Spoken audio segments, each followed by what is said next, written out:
back to the Power of United Impact podcast. I'm Michelle Tucker, and I'm sitting here with another favorite organization of ours. It's Wyman, but I'm sitting here with Allison Williams. Hi, Michelle. Hello. We meet again. I know. Keep seeing each other lately. I know, everywhere in the community. It's great, though. It is wonderful. We're in the right place. That's right. I know I'm in the right place when I look over and I see partners like you there. I'm like, yep.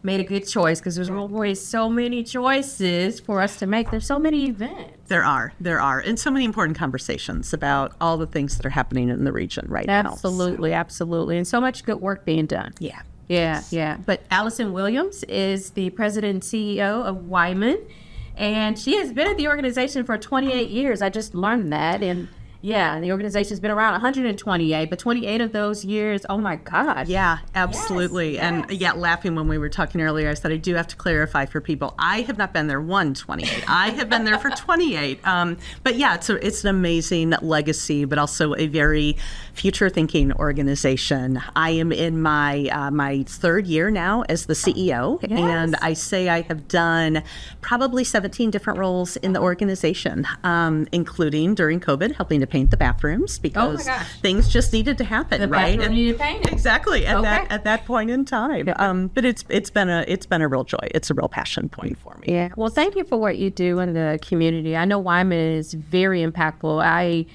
had the opportunity to work closer with you when I was at Epworth, actually. Yeah. So before United Way, I spent just a little bit of time leading Epworth, and we partnered in the space of just helping to support our young people. Yeah. And I learned so much just about different organizations that are out there. And I know Wyman was at the top of the list, right? Yeah. Tell me more about Allison before we talk about Wyman. Yeah, absolutely. So, a couple fun facts. I like that. Yeah. So, when I started, so this is a little bit about Wyman, but then back to Allison. So I actually started working at Wyman the summer of 1993. And I do have to, our young people who work with us, I have to say, yes, that was last century, but it's okay. Yeah, it takes all of us to make this world go round. And when I was there, I actually met the man that I married 4 years later. So Wyman has a very special place in my heart and in my professional journey. But when I'm not at work, I love spending time with family. I love spending time in my gardens. Take me on a good bike ride, a good walk, a good hike, and maybe a little fun fact. Okay. So for those folks who are you from St. Louis, Michelle? I am. Okay, so you would have known this. Do you remember DB's Delight? When you were a kid, Channel 4, a kids quiz show on Saturday morning. Did they have a theme song? You want to sing the theme song to me? I don't remember the theme song. I don't remember that. But I was on DB's Delight in sixth grade. Way. It's my little claim to fame. So DB's Delight. So if people out there don't know it or don't remember it, just Google it. It still does. I will. I will. Yeah, I did not win, but I was on it, and I think that was one of my first pieces in terms of public appearances and public speaking, and got me out of my comfort zone, which is part of what we do at Wyman. DB's Delight. DB's Delight. For setting you on this course, this path. Okay. Well, tell me a little bit more about Wyman and what has helped it to stand, the test of time, really, because 128 years is a really long time. Yeah, 128 years is a huge amount of time. And really, when I think about our mission, it's about connecting teens to their voices, their strengths, and their futures through proven programs and supports. 128 years ago, it wasn't described exactly that same way, but the core of supporting the healthy development of young people, ensuring young people had opportunities to thrive, especially focused on young people who came from some background where, economic resources were not on their side, or other inequities, that has always stayed core to our organization. Mm-hmm. How are we here 128 years later? Because also core to our organization is the idea of learning, is the idea of innovating, is the idea of being really clear about what's happening for young people, what those needs are, listening to young people, and evolving our programs along the way. And the Wyman that I started at as a seasonal staff member in 1993 looks very different than the Wyman that I lead today, but the values, what we are here to do, all remain core. That's what I like about Wyman, and what I have liked over the years is that you all continue to challenge yourselves and you evolve. evolve, and it's like you want to get better and better, and you refine things. And so it's a matter of just remaining relevant and responsive to what's really going on with young people. Absolutely. And, when you talk about what is going on with young people right now, any opportunity I have to speak on this, I love to share with people, to educate people. Any of the listeners out there are, they know a teenager, right? Somewhere. Right. They're a parent, they're an auntie, they're an employer who employs young people. They have neighbors. So when we think about the realities for young people right now, kids who are in the K-12 system, young people who are now in the college system or working shortly after graduation, they have a really unique set of circumstances that they are living in. I think about 4 things that are really unique to them, and we talk about this a lot at Wyman, and it influences our work. Young people, first, this entire group went through a worldwide pandemic. Yes. They had 2 years of interrupted typical developmental experiences in some way, shape, and form. That doesn't mean something's wrong with them, but that means their experiences were different, and that impacts them. We also know that prior to the pandemic, even for about 10 years, youth mental health indicators were moving in the wrong directions, right? When we think about levels of anxiety, levels of depression, levels of suicide attempts, and the pandemic only served to amplify that, right? With the loss of connections, the loss of community. As we also think about young people, we know young people in this current generation, they are our digital natives. I know I continue to learn things from my own children. And however, not only are we in a world where there's 24/7 accessibility, with the rapid development of AI right now, this generation of young people are the first ones where you can literally have some sort of a relationship with someone in that AI space. Okay. And in saying that, I'm not putting a judgment on that. I'm saying that is different. It's very different. It's very from how different. we grew up and what we, experienced as young people. Exactly. Yes. And we know the power and the necessity of strong human relationships all along the lifetime, right? And then the last thing is young people right now are growing up in a time of deep uncertainty, right? When they think about our world, they think about our nation, they think about all the ups and downs that are happening and looking and saying, what's relevant to me? What does my future hold? Are the things that I used to be able to rely on, are those still going to be here? Those are 4 really unique factors that shape the realities for our current young people, right? Right. And we know, in spite of those challenges, when you tap into their possibilities, potentials, put the right supports and opportunities together for them, young people can just thrive in such tremendous ways. So, I'm glad you described those 4 things, because, the way that I think about what you just shared is there's so much about what you said that we've not experienced either. I mean, a global pandemic. yeah. That's once in a lifetime. Right. Right? Right. I hope. Yes, I hope so too. I hope people don't have to experience it in their lifetime, but if they have to experience it, let's just say it's one time. Yeah. But then the things that you're talking about, with technology and everything, and it's like the combination of all of those things means that you have to show up differently for young people. And we don't have all the answers, but we certainly want to stay close to just the impact all of this is having on our young people, so that we can start to plan forward and be as supportive as we can be to help them through, challenges. And then, I think about mental health. And of course, when I think about Wyman, I'm thinking about that and just different and unique traumas that happen with young people. And you all lean in so well to just making sure there is that support system for the kids. Yeah. And just young people in general. Absolutely. And, as you talk about that, Michelle, as much as, I think about those 4 pieces I outlined, and they can feel incredibly overwhelming, right? But, one of them by itself can feel incredibly overwhelming, let alone 4. And what we do know, and the good thing is, and this, goes back to our 128 years of history, we know certain things to be tried and true.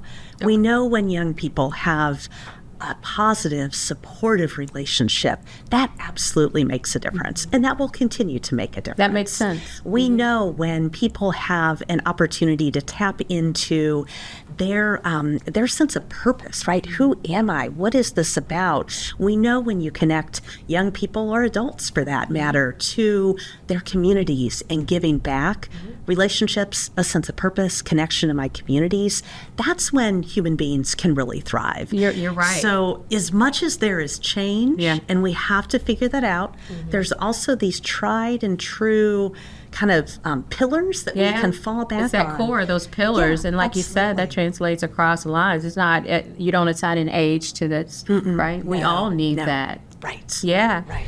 Okay, so you all have a saying, and I want to get this right, a future where all young people thrive. So when you say that, what does that look like to you? Yeah. So when we talk about thriving at Wyman, and again, our work is based on what research shows us, what we have learned about our programs, including evaluation, research on them, our lived experience, right? And the lived experience of the young people who continue to inform our work. So thriving to us, we know that when young people have a level of educational and or career success, when they have strong life and leadership skills, when they have healthy behaviors and relationships, when you do that for those teen years, middle school, high school, into early college, those can be huge anchors for young people. So that's really what the baseline of thriving looks like to us. And I'd love to give you an example of one of our alumni who just shared this with me. This is a young man that we met when he was in 6th or 7th grade at Normandy Middle School. And at Normandy went through, at the time, we were doing our teen outreach program for all the middle schoolers at Normandy Middle. So we met him there, and at that time, when he reflected on what happened in that space, he said, I didn't always see a space of relevance in going to school, right? Everything that was around me. But when my top facilitators came in the room, I knew that they believed in me before I even knew that I should believe in myself. Oh, wow. I knew that they were giving me options and helping me learn skills and getting me involved in community service learning in ways that just changed how I started to see things. This young man then went into our Wyman Leaders Program. From our Wyman Leaders Program, he earned one of our, we have a few partnership scholarships with higher ed institutions. He earned one of our scholarships to Missouri State, went through Missouri State debt-free, and this young man is now the youngest principal in the state of Missouri. Oh, wow. And an amazing educational leader in our community, right? But when you ask him about this, he will use the word thriving. He will say, there's so many things we need to do to meet basic needs for people, right? And he sees this every day. He's working in an educational setting, and that's important. And for young people, we have to go beyond those basic needs. We have to create those types of supports and opportunities that really allow them to thrive. And he's a dear friend and a great example of that. That's a powerful story. It is. It really is. Yes. It really is. Yes. May is Mental Health Month. Yes. And as I think about everything you've described, and I know that this is your primary focus, tell me what Mental Health Month means to Wyman. Yeah. So we are lifting up some pieces in Mental Health Month. The work that we do year round through Wyman Leaders, through Teen Outreach Program, through Teen Connection Project. They're not clinical programs, right? They're not run by therapists. Right. But a friend of mine actually gave me the phrase the other day, they're not therapy, but they're therapeutic. They're the kinds of things that when we put these in place for young people, good things happen, right? And so when we think about Teen Mental Health Month or Mental Health Month, what we really want to do is make sure we're telling the story from the teens to the adults who are in our community who have a huge amount of influence. So we have had some of our young people who are in our Teen Connection Project at U City High School really help to share some reflections on video for us of what mental health means to them, what the challenges are, and how adults can help, and what they want adults to be aware of. So we're working to amplify those voices through shares and in social media on our website. We're doing just a little postcard campaign for Wyman supporters. What's that? It's not an ask of money, which people usually expect if I'm getting something in the mail from a nonprofit. It's an ask of money. No, this is literally just a postcard saying, as an adult, here's like 6 really simple ways that you too, no matter what your role is, can support teen mental health.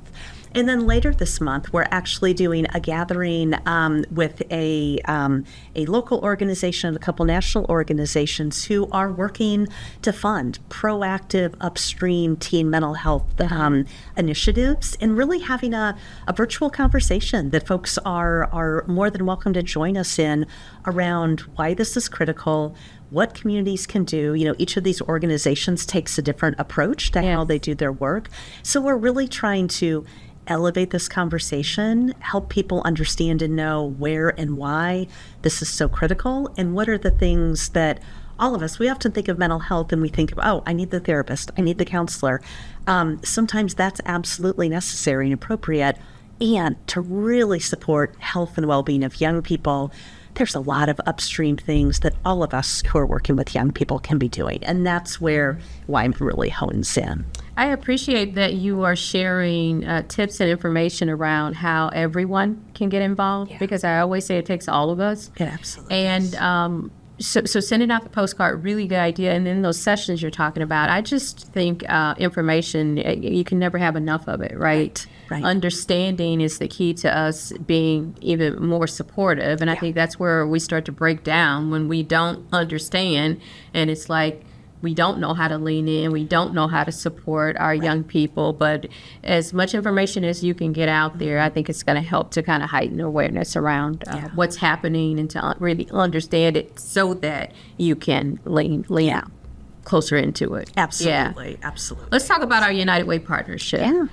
You have been a partner of ours for a very long time. Yeah, How so long now? we were chatting We earlier were. since the United Way was founded. I know the name wasn't the United Way back in the day, Right. But yeah, Wyman was actually one of the, I think that they called them founding members at the time. So we've literally had 100-year plus partnership. So we've been on this journey together. We have been on this journey together. Our predecessors have been on this journey together, and everything that we just talked about with the evolution of Wyman and what we're able to do now, the United Way has been a huge part of enabling for this community. Well, you know what I remember, and it was before I came to United Way, but I was involved for a very long time. But you all were located you had a satellite office located here in our building. We did. You we did. You did. And it was a great example of partnership, right? Yes. You all had extra space. We needed a kind of a community central hub. I mean, we set up a lease, right? We paid you for that, and made sure it was very clear.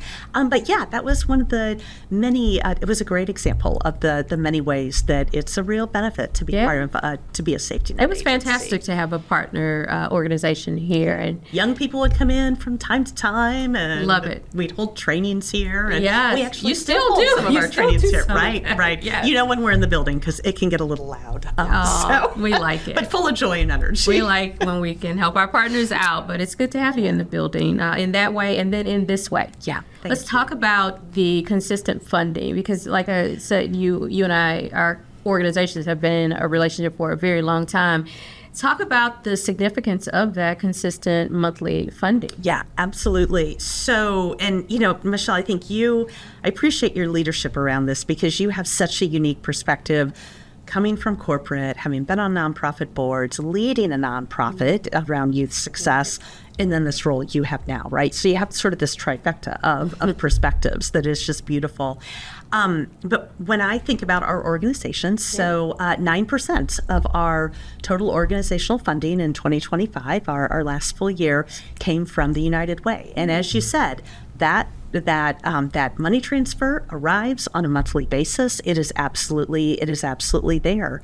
What I love about that for our organization, that allows us to serve about 1,200 young people in St. Louis every school year through one of those 3 proven programs I just talked about. So that means young people, and again, when I say proven programs, I mean we've done external research. We've engaged with research partners on our programs, so we can say to the community, young people going through these programs have a higher likelihood of educational success. Yeah. They have stronger relationships. They have stronger skills. They have lower risk factors. That's literally what I mean. So if that funding tomorrow, if the United Way wasn't here, that's 9% of our budget. That's a huge amount, right, for those 1,200 young people who are not getting those types of experiences. It's funny because having come from a United Way organization, like I said before I came to United Way, I knew the power of the flexibility of the dollars too,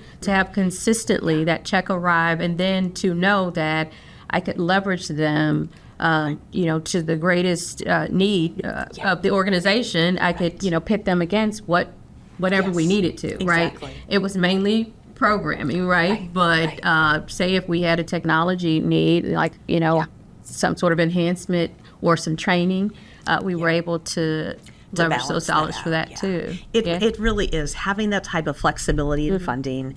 You trust us because the United Way, as a safety net agency, you also ensure that we are doing things in a quality way, right? There are certain expectations that we're moving towards outcomes. That's an expectation you hold and should hold, right, on behalf of the community for organizations.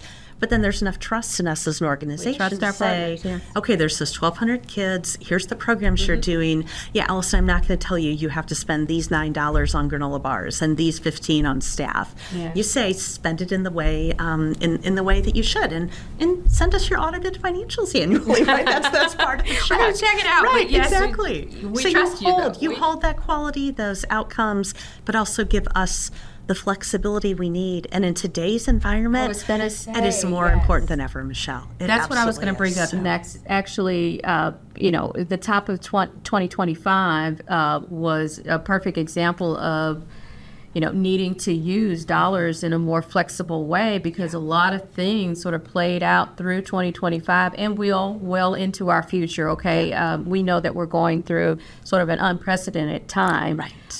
And then, I think about how we are able to, as a network, pull together. There's training involved, but there really is kind of just the collective nature of everything we do. And wanted you to talk maybe more about what you're seeing from Wyman's standpoint. Yeah, absolutely. First, I think it's really unique in the United Way's focus in this region is to be really clear about what you were here for, right, in terms of support for our community, what those most necessary needs are, and then bringing us together in a network to meet those needs.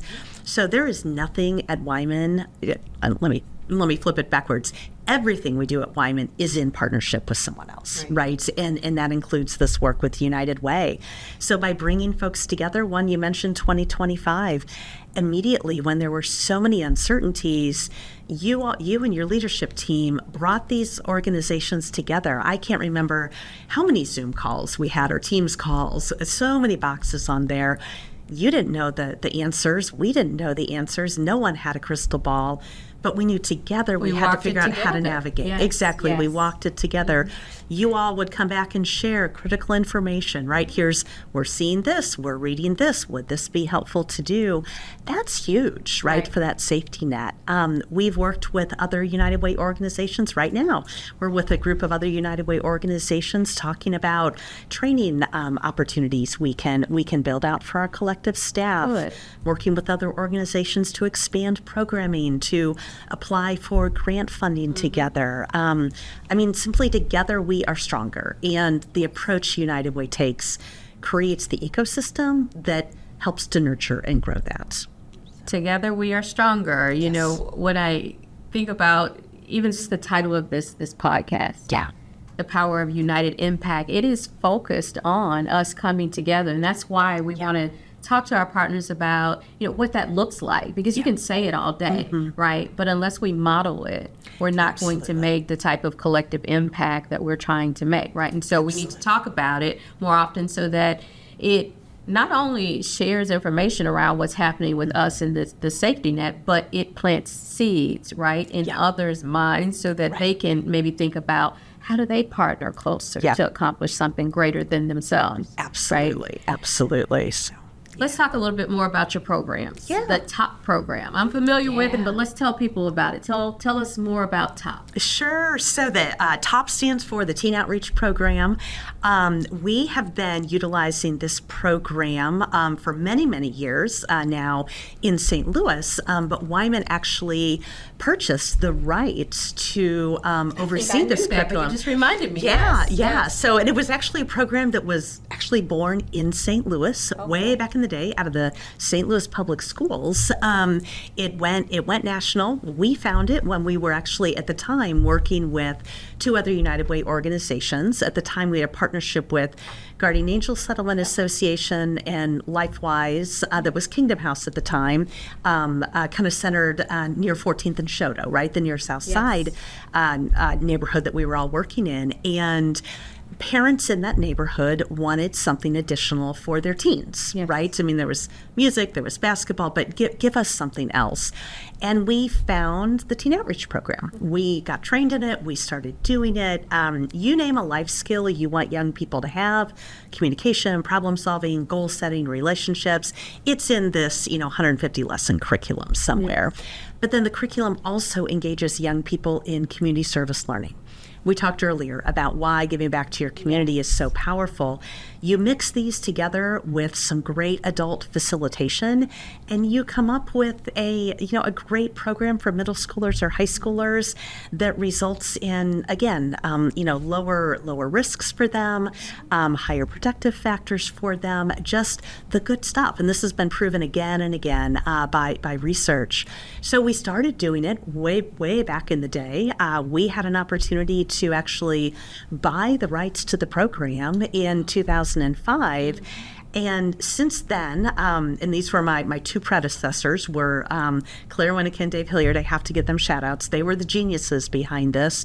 We purchased the rights to the program, and since then have actually started a whole part of our organization that trains others to use these powerful evidence-based programs. And we train others in St. Louis. We have a lot of partners in St. Louis and Missouri, Illinois, as well as across the country.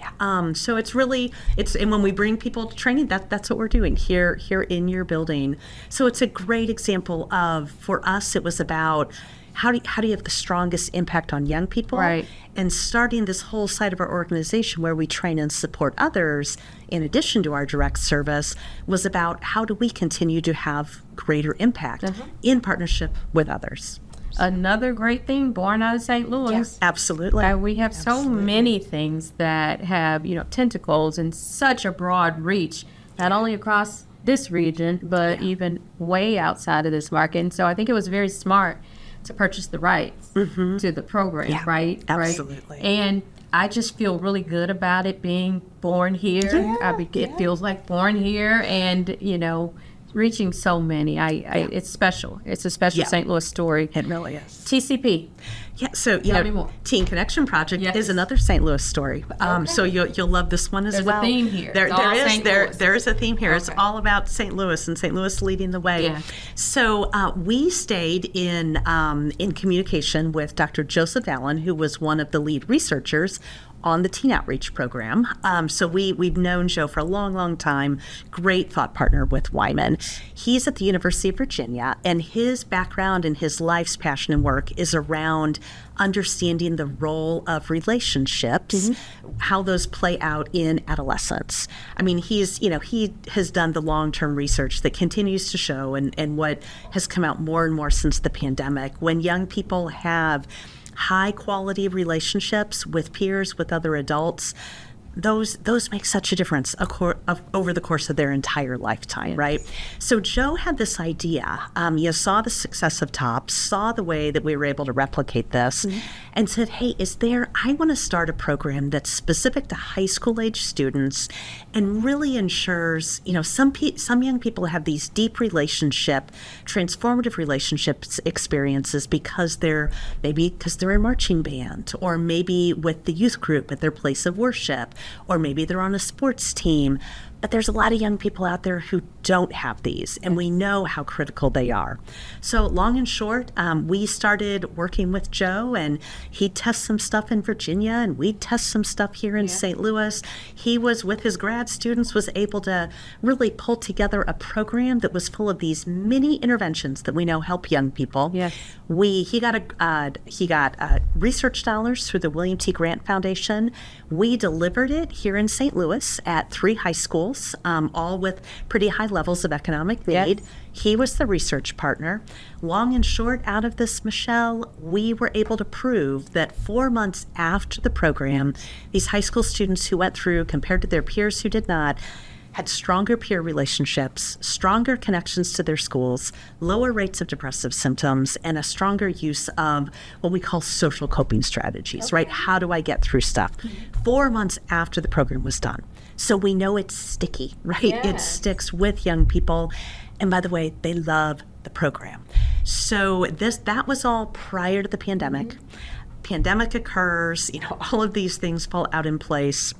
When I took this role leading the organization, one of the first things I did, coming to our senior staff and coming to our board chair, first time in Wyman's history that an alumni is chair of our board, by the way. So I saw that. young person with a But big, I think that's smart as well. a big Yes. vision, beautiful. Yes. But I came to Jalen Bledsoe. I came to Jalen and said, we are at a moment in time where there's this youth mental health crisis, where there's this crisis of connections. Right. We have this thing that's been proven that young people love and we can train people on, and we have our mission, right? We were getting ready to do this iteratively. I said, wait, this is a moment to be bold. We need to say, what would it take to really move this forward? Right. Long and short, we are now on a plan and a pace to, our ambition is to serve 100,000 young people in the next 5 years with Teen Connection Project. That's here in St. Louis, in Missouri, and Illinois, across the country. And we're doing that through partnerships, through connections with others who see this as, something that can be really powerful. We serve young people at U City High School right now directly. We will keep doing that. It is a joyful experience, and we have big visions to go broader with this. So that's a big part of what we're working vision, on. That's an understatement. Absolutely. Everything you're describing, and I know we're only getting just a piece of, the plans that are behind the scenes and being brought together. I'd be remiss if I didn't mention that Katrina Peoples is a part of our staff. She's a senior vice president on our staff, and leading efforts here. But when I first met her, she was at Wyman. Yes. She was at Wyman. Yes, Katrina is one of my favorite people. So Yes, she was. So, Katrina has worked for me at another organization, and now she is here with me. But she has always spoken very highly of Wyman, and I just think a lot about some of the things that she learned there at the organization. Yeah. She was there, about 8 years? About 8 years. About 8 years. Yeah. And so just bringing that knowledge to both organizations I've been at and had her a part of, it's just been incredible. It's been incredible. So I appreciate how you all even, prepare your staff. Yeah. Right? And so what she's been doing is amazing. But, had to mention Katrina. Absolutely. Give her a little shout out. She goes by KP to me, and yes, she is. Well, she is. No, she's not having me call her KP, but okay. That might be like her little Wyman nickname. That's several of us. Yeah, and it's also a great example again of the power of those partnerships, right? So how you take your learning, but with Katrina and her new role here at the United Way, she and I are often talking to say, what else is possible? How can the United Way deepen its role as an intermediary in these places? Yes. I mean, she takes my phone calls regularly. Right, so, we're brainstorming in that way. Absolutely. Yes, Absolutely. Using shared experiences and then new ones to just kind of arrive at ideas that could be, again, I like talking about impact, more and more impactful. Right. What are the possibilities? Yes. So, and it's all about relationships It's and all those about connections. relationships and coming together. Yeah.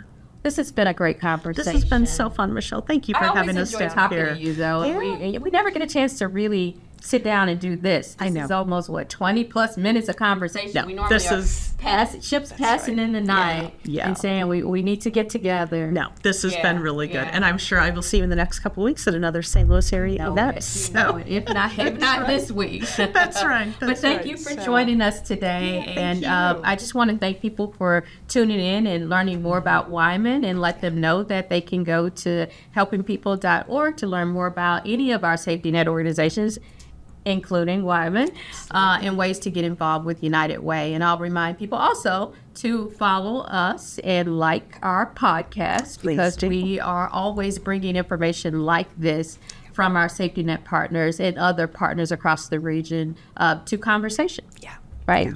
So thank you for joining us, and we'll see you next time. Thank you.